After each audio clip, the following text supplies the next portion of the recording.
Sexo como arma, o que isso quer dizer?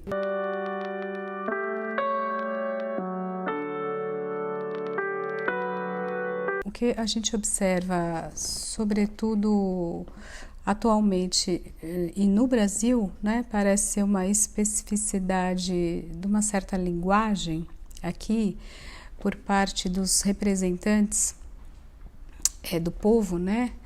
É um estilo de se dirigir ao outro que tem uma estratégia muito comum nas crianças, sobretudo, que é no embate com o outro, na briga, né, das crianças, você vai fazer referências ao corpo e aquilo que é, em princípio, o interdito do corpo, que é a sexualidade. Então, criança muito pequena, né, fala pinto, cocô, né, e acha muito engraçado até. Ela está aprendendo que existe um corpo e que o corpo tem partes diferentes umas das outras e que a gente faz gradações das interdições. Ou seja, o corpo ele não é matéria pura, ele é um território simbólico. A gente recorta. A gente faz hierarquias, a gente faz valorações, faz sentidos. Então a gente diz peito, menino pode mostrar, menina não pode mostrar. Às vezes pode, às vezes não pode, enfim, topless em alguns países, vai na Alemanha no outono, tem um pouquinho de sol, né?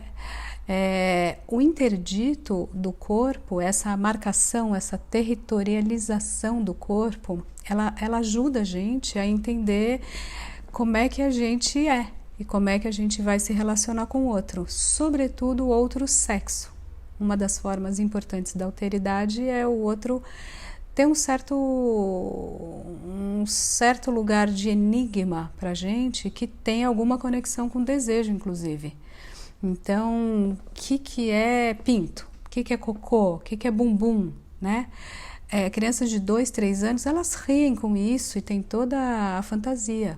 É aí que a gente fala das fantasias sexuais infantis. E que não são crianças perversas, são humanos. São os bichos simbólicos humanos que vão fazendo esse recorte e compreendendo. E, por exemplo, cocô é fundamental, né?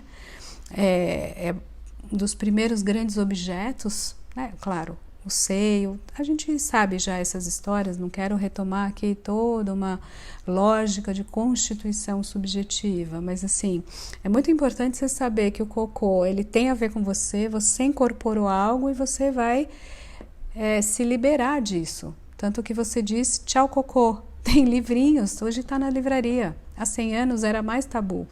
Hoje, qualquer mãe, qualquer professor, professora, pai, criança sabe que tem todo um ritual de separação do objeto, que é altamente nobre. Aqui tem um furo, aqui tem uma lança, aqui tem uma espada, faz assim. Que engraçado, todas as crianças rindo disso. Claro, porque ela está entendendo que tem mecanismos de separação, né? E mecanismos de junção, de troca, de coligação. Isso é erotismo, isso é sexualidade. Agora, a criança ela vai começando a instaurar o reino da vergonha. Quando que ele vem? Quando você fala, nossa, isso é interessante, esse furo, essa lança, pinto, vagina, peraí, e ri, a criançada ri demais. Acha engraçado por quê? Porque é um pouco interdito, é um pouco a vergonha, é um pouco que me excita, começa a ser uma zona erógena. Então, quando você tem 1 ano, você faz xixi e cocô em público, na fralda, sem fralda. Quando você tem 20 anos, você não faz mais isso. Por que você não faz isso? Porque isso está erotizado, isso está sensualizado. E claro, você vai trocando com o outro e troca fluidos e, enfim, troca o que você quiser, cocô, xixi, sêmen, o que aí cada um, esse campo aí tem vários outros vídeos do canal sobre sexualidade, erotismo estrito sensu. A gente até vai falar sobre ereção, que é algo muito peculiar. Mas agora qual é a conversa? Por que no reino da conversa que seria adulta, que seria entre seres formados que vão sentar e tentar pensar um projeto de coletivo, que é um projeto de nação, por que a gente tem essa tendência a fazer a luta política virar essa luta infantil dos furos e dos pintos e, enfim, dos desejos, né? É como se a gente tivesse ainda num momento em que a gente está descobrindo essa sexualidade e que está usando a vergonha do outro, a suposta vergonha que é nossa e que a gente supõe no outro também, a gente usa isso como uma arma de ataque ao outro.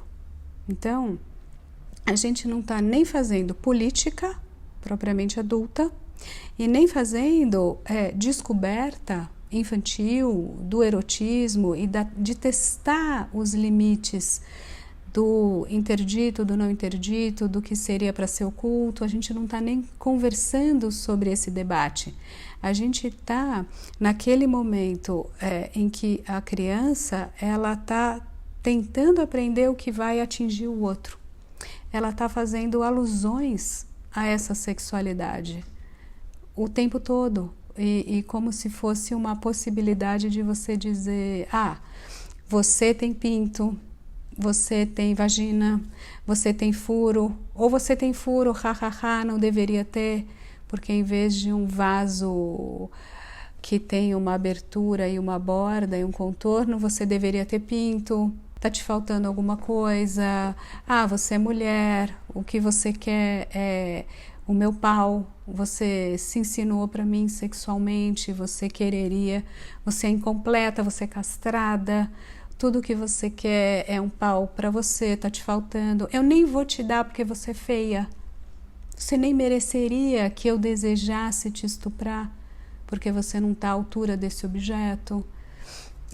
Então, é como se a gente estivesse fora do reino da capacidade de pensar.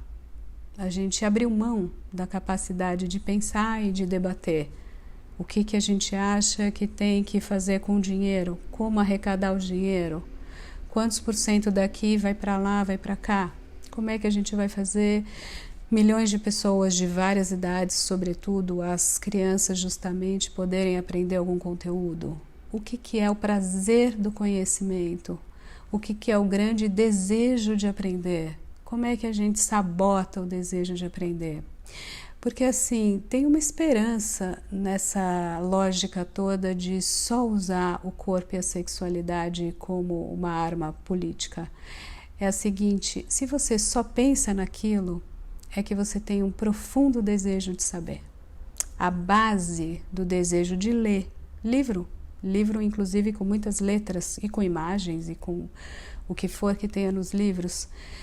Se você só pensa em sexo, é porque em algum lugar você tem a potencialidade de vir a querer saber tudo mais. Se o corpo, se a sua sensualidade, se a diferença do teu corpo e do outro, se masculino e feminino, furos e, enfim, o que você quiser que penetre esses espaços, se isso te seduz, se isso te instiga, eu acho que você vai gostar de ler muito livro.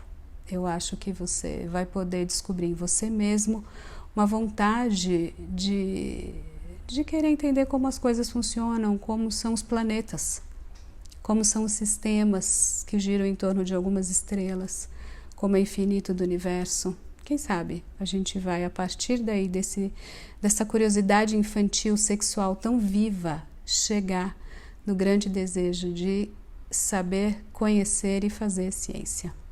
Eu colocaria as minhas fichas nessa direção.